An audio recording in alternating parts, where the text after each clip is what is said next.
नमस्कार, आप देख रहे हैं स्वामी न्यूज और मैं हूं राजीव शर्मा। और अब चलते हैं खबरों के सफर पर प्राइम टाइम बुलेटिन के साथ। राजस्थान के मुख्यमंत्री भजनलाल शर्मा के भारतीय जनता पार्टी के वरिष्ठ नेता ओंकार सिंह लखावत को तीसरी बार राजस्थान धरोहर संरक्षण प्रोन्नति प्राधिकरण का अध्यक्ष बनाए जाने पर भारतीय जनता पार्टी अजमेर का एक प्रतिनिधिमंडल जयपुर स्थित मुख्यमंत्री के निवास स्थान पर पहुंचा। इस मौके पर प्रतिनिधिमंडल द्वारा मुख्यमंत्री को आभार पत्र, साफा, माला व गुलदस्ता भेंट कर धन्यवाद ज्ञापित किया गया। इस प्रतिनिधिमंडल में अजमेर भाजपा के अनेक पदाधिकारी उपस्थित रहे। भारतीय जनता पार्टी अजमेर का एक प्रतिनिधिमंडल राजस्थान के यशस्वी मुख्यमंत्री भजनलाल शर्मा के भारतीय जनता पार्टी के वरिष्ठ नेता ओंकार सिंह लखावत को तीसरी बार राजस्थान धरोहर संरक्षण प्रोन्नति प्राधिकरण का अध्यक्ष बनाए जाने पर जयपुर स्थित ओटीएस पर मुख्यमंत्री के निवास स्थान पर पहुंचा। उन्हें आभार पत्र, साफा, माला और गुलदस्तों से धन्यवाद ज्ञापित किया गया। इस अवसर पर कैबिनेट मंत्री सुरेश सिंह रावत, सांसद भागीरथ चौधरी, अजमेर नगर निगम महापौर ब्रजलता आड़ा, देहात जिला अध्यक्ष देवीशंकर भूतड़ा, मसूदा विधायक वीरेंद्र सिंह कानावत, किशनगढ़ सभापति दिनेश सिंह राठौर, पूर्व उप महापौर संपत सांकला, पूर्व जिलाध्यक्ष प्रियशी लाड़ा, राजस्थान धरोहर संरक्षण प्रोन्नति प्राधिकरण के पूर्व सदस्य कमल प्रकाश किशनानी, भैरोलाल गुजर, विधि प्रकोष्ठ शैलेंद्र परमार, एसटी मोर्चा अध्यक्ष मुकेश खींची, शहर जिला मंत्री विक्रम सिंह राठौर, किशन मोर्चा जिलाध्यक्ष भंवरलाल बुला, अर्जुन नल्या, जमालुद्दीन, राजू शर्मा सहित पदाधिकारी उपस्थित रहे।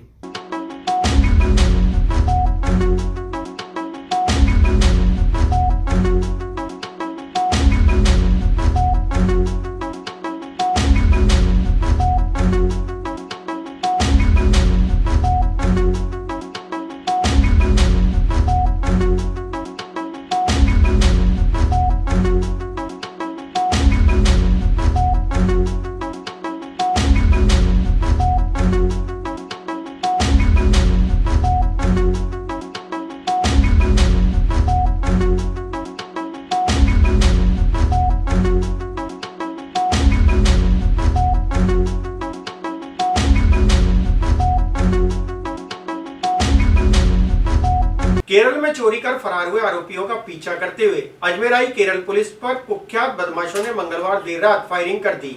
अचानक हुई फायरिंग की घटना से क्षेत्र में सनसनी फैल गई। बताया जा रहा है कि केरल पुलिस मोबाइल लोकेशन के आधार पर आरोपियों को पकड़ने उनका पीछा करते हुए अजमेर पहुंची थी। तभी बदमाशों ने मौका पाकर केरल पुलिस पर फायरिंग की। गनीमत रही कि गोली किसी को नहीं लगी। सूचना मिलते ही अजमेर दरगाह थाना पुलिस ने मौके पर पहुंचकर केरल पुलिस का सहयोग करते हुए दोनों आरोपियों को दबोच लिया। दोनों बदमाशों से पुलिस पूछताछ कर रही है। केरल में चोरी कर फरार हुए आरोपियों का पीछा करते हुए अजमेर आई केरल पुलिस पर कुख्यात बदमाशों ने मंगलवार देर रात फायरिंग कर दी। अचानक हुई फायरिंग की घटना से कमानी गेट क्षेत्र में सनसनी फैल गई। बताया जा रहा है कि केरल पुलिस मोबाइल लोकेशन के आधार पर आरोपियों को पकड़ने आरोपियों का पीछा करते हुए अजमेर पहुंची थी। बदमाशों को शक होने पर उन्होंने पुलिस पर फायरिंग कर दी। गनीमत रही कि किसी भी पुलिस जवान को गोली नहीं लगी। फायरिंग का पता चलते ही अजमेर पुलिस की टीम मौके पर पहुंच गई। केरल पुलिस के साथ आए आईपीएस ने मौके पर दो बदमाशों को दबोच लिया। दोनों आरोपियों को गिरफ्तार कर उनके कब्जे से 2 पिस्टल और 7 जिंदा कारतूस बरामद किए गए। पुलिस दोनों आरोपियों को दरगाह थाने लेकर पहुंची, जहां पर उनसे पूछताछ की जा रही है।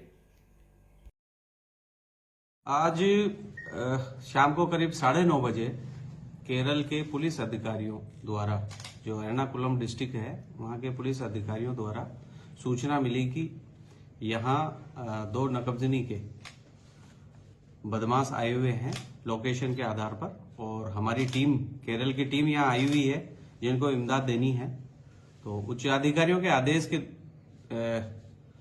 साथ में श्रीमान प्रोबेशनर आईपीएस साहब शरण कामले जी के नेतृत्व में टीम भेजी गई, और टीम ने करीब लोकेशन के आधार पर 2-2.5 घंटे पीछा करने के बाद बदमाशों की लोकेशन अंदरकोट इलाके में कमानी गेट के पास में आई। तो फोटो के आधार पर उनकी पहचान की गई टीम के द्वारा, और टीम के द्वारा घेरा डालकर उनको पकड़ने का प्रयास किया गया। तो एक बदमाश छुड़ा के और भागने लगा, तो उसको दबोचा गया। तो एक बदमाश ने पिस्टल निकालकर 3 राउंड पुलिस टीम पर फायरिंग की। फायरिंग करने के बाद भी पुलिस टीम द्वारा काफी संघर्ष करते हुए और फायरिंग करते हुए दूसरे उसके साथी को दबोचा गया, और दबोच करके उनकी तलाशी ली गई। तो उन दोनों के पास में 2 पिस्टल और 7 जिंदा कारतूस में मैगजीन के एक नकब, बड़ा लोहे का एक बड़ा पेचकस, ये उनके कब्जे से बरामद हुआ है। और ये दोनों ही उत्तराखंड के रहने वाले हैं, रुड़की जिले के। क्या नाम है? एक का नाम है शहजाद और दूसरे का नाम है दानिश। और ये बदमाश किस्म के व्यक्ति हैं और इनकी थाने पर लाकर इनसे गहन पूछताछ की जा रही है। और कहाँ वारदात की गई है और केरल में जो प्रकरणों में वांछित है उनकी टीम भी इनसे गहन पूछताछ कर रही है। सर, ये अजमेर क्यों आया, कुछ आया क्या सामने? ये अभी पूछताछ चल रही है, पर ये वहां से जो वारदात करके, और चूंकि उत्तराखंड के रहने वाले हैं और यहाँ कोई और वारदात करने की फिराक में भी थे, क्योंकि इनके पास नकब मिला है, नकबजनी के और साधन मिले हैं, इसलिए शायद ये वारदात करने की फिराक में यहाँ भी होंगे। तो इसको लेकर भी पूछताछ की जा रही है। सर, दरगाह थाने से इमदाद मांगी गई थी, लगभग कितने सिपाही गए थे दरगाह थाने से? दरगाह थाने से करीब 5-7 की टीम गई है और केरल पुलिस की टीम थी। सर, क्या मानते हैं इमदाद घटना होने, जो फायरिंग की जो घटना हुई है, इसके बाद इमदाद मांगी गई है? नहीं, इमदाद पहले मांगी गई है। तो सर, रिहायशी इलाके में किसी को लग भी सकती थी सर, अगर ज्यादा पुलिस सिविल ड्रेस में होती तो सर? ऐसा पुलिस सिविल ड्रेस में तो होती है, अगर ड्रेस में होगी तो बदमाश का पीछा नहीं किया जाएगा, वो आइडेंटिफाई हो जाती है, पुलिस टीम हमारा पीछा कर रही है।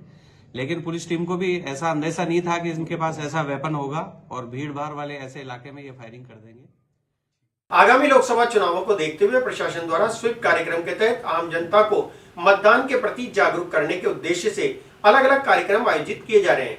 आज पुलिस और प्रशासनिक अधिकारियों द्वारा 100% मतदान के उद्देश्य से हरी झंडी दिखाकर मोबाइल वैन को रवाना किया गया। यह मोबाइल वैन प्रत्येक स्थान पर जाकर आम जनता को ईवीएम मशीन के इस्तेमाल के बारे में जानकारी देकर जागरूक करेगी।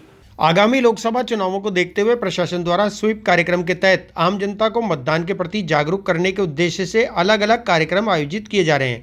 आज पुलिस और प्रशासनिक अधिकारियों द्वारा हरी झंडी दिखाकर मोबाइल वैन को रवाना किया गया। यह मोबाइल वैन प्रत्येक स्थान पर जाकर आम जनता को ईवीएम मशीन के इस्तेमाल के बारे में जानकारी देकर जागरूक करेगी, ताकि आगामी चुनाव में 100% मतदान हो सके। लोकसभा चुनाव के लिए प्रशासन की ओर से और ये स्वीप कार्यक्रम चलाया जा रहा है। और स्वीप कार्यक्रम का जो मुख्य ध्येय है वो ये है कि मैक्सिमम प्रचार प्रसार हो और वोटिंग जो है मैक्सिमम संख्या में वोटिंग की जाए और निष्पक्ष और शांतिपूर्ण चुनाव संपन्न कराए जाए।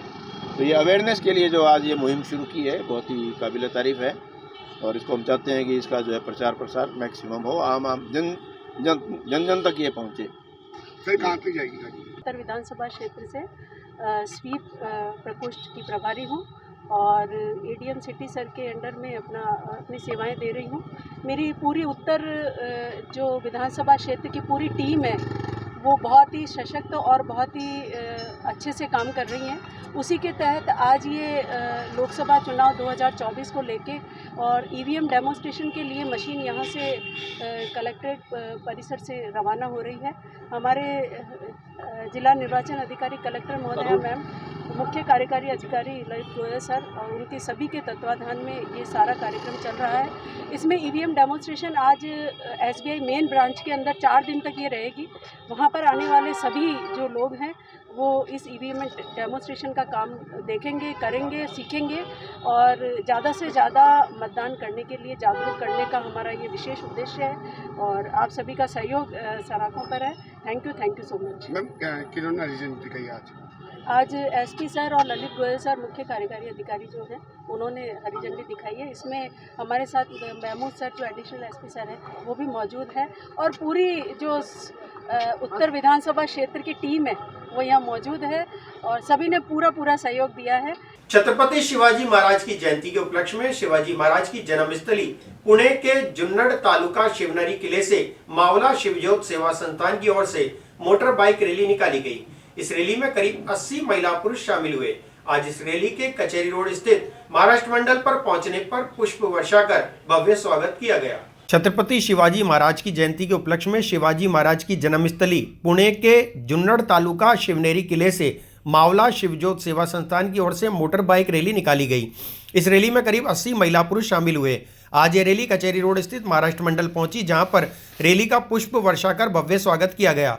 इस संस्था के संयोजक पीएस ने जानकारी देते हुए बताया कि उनकी ये रैली पहले जयपुर पहुंची थी, जहां पर भी रैली का भव्य स्वागत किया गया था। उसके बाद ये रैली आज अजमेर पहुंची। उन्होंने बताया कि 2000 किलोमीटर की यात्रा कर ये रैली वापस महाराष्ट्र पहुंचेगी। रैली निकालने का उद्देश्य रावत ने बताया कि देश विदेश में सभी जगह छत्रपति शिवाजी महाराज की जयंती धूमधाम से मनाने के लिए यह कार्य किया जा रहा है। ये छत्रपति शिवाजी महाराज की रैली है। ये रैली हमारी शिवनेरी किला, जिसे गढ़ कहा जाता है शिवनेरी का, जहाँ पे छत्रपति शिवाजी महाराज का जन्म हुआ था, जो है पूना में, जुन्नर तालुका में। इस जुन्नर तालुका में ये शिवनेरी का किला है। उस किले से हम लोग 15 तारीख से निकले हैं। 15 तारीख से निकल के हम लोग जयपुर गए थे। जयपुर में 19 फरवरी को जो छत्रपति शिवाजी महाराज की जयंती मनाई जाती थी, जो पहले कहीं नहीं कभी नहीं मनाई जाती थी, लेकिन हमने हमारे जाने से वहाँ पे छत्रपति शिवाजी महाराज की जयंती मनाई गई। वहाँ से होके हम लोग 21 तारीख को हम लोग अभी रिटर्न महाराष्ट्र की तरफ जा रहे हैं। जो अभी हम लोग अजमेर में आए हुए महाराष्ट्र मंडल के पास, यहाँ पे दोपहर का भोजन करने के बाद हम लोग आगे निकल जाएंगे। कितने किलोमीटर की यात्रा ये पूरी यात्रा हमारी 2000 किलोमीटर की है। क्या उद्देश्य है इस यात्रा को लेकर? उद्देश्य एक ही है कि छत्रपति शिवाजी महाराज का नाम पूरे भारत में, पूरे वर्ल्ड में, पूरे देश सब में चला जाए और वहाँ पे छत्रपति शिवाजी महाराज की जयंती मनाई जाए। जो एक ऐसा पर्व हो जो जिसको राष्ट्रीय पर्व कहा गया, जिस राष्ट्रीय पर्व में एक दिन की पूरी हमें 19 फरवरी को छुट्टी चाहिए। इसलिए हम लोग, ये हमारा संकल्प है। इसलिए हमारे ये कम से कम 80 लोग हैं जो पूरी तरह से 2000 किलोमीटर के अंतर पार करके यहाँ तक आ गए हैं और आगे भी जाएंगे। आपके साथ साथ लेडीज भी है? लेडीज़ भी है, 6 लेडीज़ हैं और सभी बाइक पे आए। कोई भी व्यक्ति ऐसा नहीं है कि कोई कार में किसी में नहीं आया है, सभी बाइक पे चल के आ रहे हैं। श्री मसाणे भैरवधाम राजगढ़ पर मंदिर में मूर्ति प्राण प्रतिष्ठा महोत्सव के दौरान आज बाबा भैरव, संत शिरोमणि सेन जी महाराज, माँ दुर्गा, हनुमान जी महाराज, बाबा रामदेव और शिव परिवार, इन सभी देवताओं की मूर्तियों का नगर भ्रमण शोभा यात्रा के रूप में किया गया। श्री मसाणे भैरवधाम राजगढ़ पर मंदिर में मूर्ति प्राण प्रतिष्ठा महोत्सव के दौरान बुधवार को बाबा भैरव, संत शिरोमणि सेन जी महाराज, माँ दुर्गा, हनुमान जी महाराज, बाबा रामदेव और शिव परिवार, इन सभी देवताओं की मूर्तियों का नगर भ्रमण शोभा यात्रा के रूप में किया गया। धाम के प्रवक्ता अविनाश सेन ने बताया कि राजगढ़ धाम परिसर में गुरुवार को प्रातःकाल हवन यज्ञ होगा। उसके बाद में बाबा भैरव, संत शिरोमणि सेन जी महाराज, माँ दुर्गा, हनुमान जी महाराज, बाबा रामदेव और शिव परिवार की मूर्ति प्राण प्रतिष्ठा होगी। नगर भ्रमण शोभा यात्रा का प्रारंभ चक्की वाले बाबा के मुख्य मंदिर से प्रारंभ हुआ, जहाँ पर राजगढ़ धाम के मुख्य उपासक महाराज द्वारा ठिकाना राजगढ़ के ठाकुर विष्णु प्रताप सिंह, ठाकुर विजय सिंह व ठाकुर प्रेम सिंह गौड़ के नेतृत्व में पंडित चंद्र प्रकाश आचार्य द्वारा वैदिक मंत्रोच्चार के साथ कलश व ध्वजा के साथ बाबा भैरवनाथ की पूजा अर्चना की गई। शोभा यात्रा में हजारों श्रद्धालु हाथ में झंडे लिए डीजे व बैंड की धुन पर नाचते गाते महोत्सव का आनंद ले रहे थे। शोभा यात्रा के दौरान 501 कलश महिलाओं द्वारा लेकर चली। कलश यात्रा में प्रदेश भर से आई महिलाओं ने भाग लिया। वीर तेजाजी धाम राजगढ़ मंदिर पर चंपालाल महाराज द्वारा पूजा व आरती की गई। शोभा यात्रा राजगढ़ सदर बाजार होते हुए रेगरान मोहल्ले में पहुंची। शोभा यात्रा के दौरान राजगढ़ ग्रामवासियों द्वारा मुख्य उपासक चंपालाल महाराज का जगह जगह स्वागत किया गया व शोभा यात्रा में पुष्प वर्षा भी की गई। रेगरान मोहल्ला स्थित शिव मंदिर पर रैगर समाज द्वारा चंपालाल महाराज का स्वागत किया गया। टाटा पावर द्वारा आम जनता की सुविधाओं को ध्यान में रखते हुए एक ऐप लॉन्च किया गया है। इस संबंध में पीआरओ लक्ष्मीकांत शर्मा ने जानकारी देते हुए बताया कि टाटा पावर अजमेर ने अपने उपभोक्ताओं के लिए घर बैठे किसी भी समय कहीं भी TPADL अजमेर की सेवाओं तक पहुंचने का एक सुविधाजनक तरीका प्रदान करने के उद्देश्य से हाथीवाटा पावर हाउस कार्यालय के तक्षशिला हॉल में Android mobile app TPADL connect launch किया गया है, ताकि उपभोक्ताओं को घर बैठे ही उनके बिजली के बिल और उससे जुड़ी सभी समस्याओं की जानकारी तुरंत मिल सके। टाटा पावर अजमेर के पीआरओ लक्ष्मीकांत शर्मा ने जानकारी देते हुए बताया कि टाटा पावर अजमेर ने अपने उपभोक्ताओं के लिए घर बैठे किसी भी समय कहीं भी TPADL अजमेर की सेवाओं तक पहुंचने का एक सुविधाजनक तरीका प्रदान करने के उद्देश्य से आज अपने हाथीवाटा पावर हाउस कार्यालय के तक्षशिला हॉल में Android mobile app TPADL connect launch किया गया, ताकि उपभोक्ताओं को घर बैठे भी ही उनका बिजली का बिल देखने, बिल को डाउनलोड करने, ऑनलाइन बिल भुगतान करने और साथ ही बिल भुगतान की रसीद डाउनलोड करने, बिजली बंद होने की शिकायत दर्ज करवाने, मेंटेनेंस के चलते आउटेज की जानकारी प्राप्त करने, नए कनेक्शन के बारे में जानकारी प्राप्त करने के साथ और भी कई अन्य सुविधाओं का लाभ उठा सकें। गौरतलब है कि उक्त Android mobile app TPADL connect उपभोक्ता सीधे प्ले स्टोर से या QR कोड को स्कैन करके भी डाउनलोड कर सकते हैं। उपभोक्ता अपने पंजीकृत मोबाइल नंबर से लॉगिन करके इन तमाम सुविधाओं का लाभ उठा पाएंगे।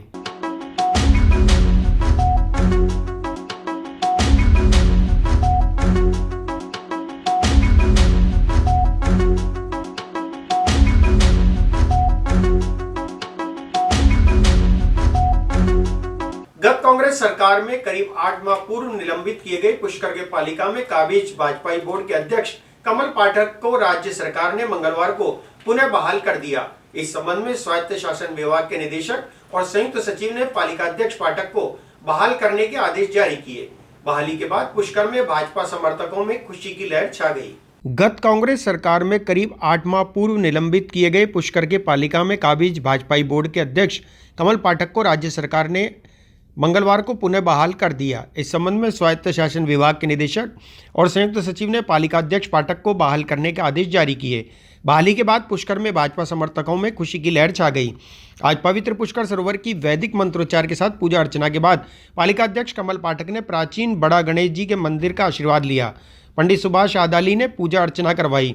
यहां से पाठक अपने सैकड़ों भाजपाई और समर्थकों के साथ जुलूस के रूप में पालिका कार्यालय के लिए रवाना हुए। ये सार्वजनिक अक्षरों में लिखा जाएगा प्रशासन के अंदर हमारे चेयरमैन साहब कमल पाठक जी को गलत आरोप लगा करके निष्कासित कर दिया गया था, जिसको आज भारतीय जनता पार्टी की सरकार आने के बाद न्याय मिला और उनका निलंबन रद्द किया गया। मैं खुशी जताता हूँ कि आज मेरे भाई जिस प्रकार मेरे को ये सीट संभला के गए उसी प्रकार मैं उनको वापस संभला रहा हूँ और मैं पुष्कर के लिए हम दोनों मिलकर के कार्य करते रहेंगे। सभी पुष्करवासियों को खुशियाँ मना रहे हैं, जैसे दीपावली मनाते हैं वैसे दीपावली मनाई जा रही है, क्योंकि कांग्रेस के दुशासन में हमारे पालिका अध्यक्ष जी श्री कमल जी पाठक जी को गलत आरोप लगा करके निष्कासित कर दिया गया था। आज पुनः भारतीय जनता पार्टी की सरकार आई और उनके निष्कासन को रद्द किया और जिस प्रकार से इन्होंने मुझे यह सीट संभला के गए थे उसी प्रकार से मैं उन्हें वापस उस संभला के जा रहा हूं। हम दोनों भाई मिलकर के पुष्कर का विकास के लिए तन मन धन से कार्य करते रहेंगे। देखिए, पूर्ववर्ती कांग्रेस सरकार ने देशतापूर्वक झूठे आरोप लगाकर पालिका अध्यक्ष कमल जी पाठक को निलंबित किया था। जैसे ही भारतीय जनता पार्टी की सरकार आई, क्योंकि भारतीय जनता पार्टी सरकार ईमानदार निष्ठापूर्वक कार्य करती है। जब हमसे मिलने गए सीएम साहब से और हमारे कैबिनेट मंत्री सुरेश सिंह जी से, उन्होंने हमें आश्वस्त किया कि वापस बहाल किया जाएगा। और देखिए आप, उन्होंने कल वापस आदेश निकालकर भारतीय जनता पार्टी सरकार ने और हमारे पूर्व पालिका अध्यक्ष पाठक जी को पुनः बहाल किया है और आज उन्होंने अपना पदभार ग्रहण किया है। भारतीय जनता पार्टी संगठन की ओर से मैं हमारे मुख्यमंत्री जी, प्रदेश अध्यक्ष जी एवं कैबिनेट मंत्री सुरेश सिंह जी को बहुत बहुत धन्यवाद देना चाहता हूँ, आभार प्रकट करता हूँ कि उन्होंने जनता की भावना और पुष्कर तीर्थ की जो युवाओं की जो मांग थी उसके अनुरूप कार्य करके इनको वापस बहाल करवाया। आज पुष्कर तीर्थ में बहुत खुशी का माहौल है। कल रात को आपने देखा होगा पुष्कर में एक छोटी दिवाली मनाई गई थी, उसी प्रकार आज भी पुष्कर में सारे युवा और सारे नगरवासी आज तन मन धन से पाठक साहब के साथ लगे हुए हैं। और मैं उनसे पाठक साहब से निवेदन करूंगा कि अब वो जो अल्पकाल जो समय बचा है उसमें तीर्थ का, क्योंकि सरकार अब बीजेपी की है, ऊपर से नीचे तक चेन जुड़ी हुई है, जो तीर्थ का विकास बाकी है, जो काम बाकी है उसे अल्प समय में अपना कार्य करके उसको धरातल पर लेके आए, ताकि आने वाले समय में नगर पालिका चुनाव छरपे हैं वापस पुनः भारतीय जनता पार्टी का वोट बन सके। भारतीय जनता पार्टी और आम जन में पूरा जोश और उत्साह देख रहे हैं। जिस प्रकार दिवाली मनाई जाती है उस प्रकार आज पाठक साहब की जो बहाली हुई है उस तरह आम जन, हर गरीब, हर वर्ग का आदमी आज खुशियां मना रहा है। तो हम सब के लिए एक बहुत खुशी का क्षण है कि जो कांग्रेस ने दुष्प्रचार करके जो लोकप्रिय नेता को सस्पेंड करवाया था, आज राज्य सरकार ने वापस बहाल करने पे पूरा पुष्कर आम जन। अजमेर की ऐतिहासिक आनासागर झील में लंबे समय से जलकुंभी होने के कारण अब आम जन इसकी सफाई को लेकर विरोध दर्ज कर रहा है। आसपास क्षेत्र के रहने वाले और वहां से गुजरने वाले नागरिकों द्वारा आनासागर झील से जल्द जलकुंभी हटाने की मांग प्रशासन से की गई। अजमेर के आनासागर झील में लंबे समय से जलकुंभी ने अपने पैर पसार रखे हैं। प्रशासन की अनदेखी के कारण लगातार झील में जलकुंभी बढ़ती ही जा रही है। जलकुंभी हटाने के लिए मशीन होने के बावजूद भी झील में जगह जगह जलकुंभी देखी जा सकती है। इसी पर आम जनता द्वारा नाराजगी भी जताई जा रही है। लोगों का कहना है कि इसी प्रकार जलकुंभी बढ़ती रही तो झील में प्रदूषण बढ़ेगा और इसके कारण पानी में मौजूद मछलियों के जीवन पर संकट आएगा। उपस्थित लोगों ने प्रशासन से जल्द झील से जलकुंभी हटाने की मांग की। सर देखिए, मैं एक स्पोर्ट्समैन हूँ वॉलीबॉल का और मैंने नेशनल्स खेली है और हम लोग सुबह सुबह आनासागर झील के पार्थवे पे घूमने जाते हैं। आनासागर के चारों तरफ जो बनी हुई है जो अपने पार्थवे बना हो उस पर हम घूमने जाते हैं, टहलने जाते हैं। करीब 2 घंटे हम टहलते हैं तो हमने वहाँ देखा कि सर वहाँ जो जलकुंभी है वो इस तरीके से फैल रही है कि अभी तक उसका कोई अंत नज़र ही नहीं आ रहा है। और हमारे जिला कलेक्टर महोदय जो अभी वर्तमान में है, ये जब मैडम दीक्षित पधारी थी तो इन्होंने बड़े ज़ोर शोर से उसका संज्ञान लिया था और उसके ऊपर कार्रवाई भी की थी। लेकिन रोज़ाना मशीन वहाँ लगती है और मशीन की कोई प्रगति वहाँ उसके अंदर जलकुंभी को हटाने में दिख नहीं रही है। तो अब गर्मी का मौसम आ रहा है, आप देख लीजिए, तो ये जलकुंभी दिनों दिन बढ़ती जा रही है, ये कम कहाँ हो रही है। तो या तो इसके अंदर कोई न कोई नगर निगम के द्वारा या कोई लगाया हुआ है, तो वहाँ भ्रष्टाचार की बू आ रही है, तो ये जलकुंभी हटनी चाहिए। दूसरा, गर्मी आ जाएगी तो ये जलकुंभी और ज़्यादा दुख देगी, वहाँ और बदबू फैलेगी, कई तरीके की गर्मी के अंदर बीमारियाँ फैलेगी, मच्छर फैलेंगे, और जो झील के अंदर जो बाहर के जो पक्षी आए हुए हैं और जो अंदर मछलियाँ हैं वो भी इसकी बदबू से और इसके जो विनाशकारी रूप होगा उससे मरेगी। तो हम जिला कलेक्टर महोदय से अपने प्रशासन से ये गुहार लगाते हैं। फिलहाल इस बुलेटिन में इतना ही, मुझे दीजिए इजाजत। देखते रहे स्वामी न्यूज। जय हिंद, जय भारत।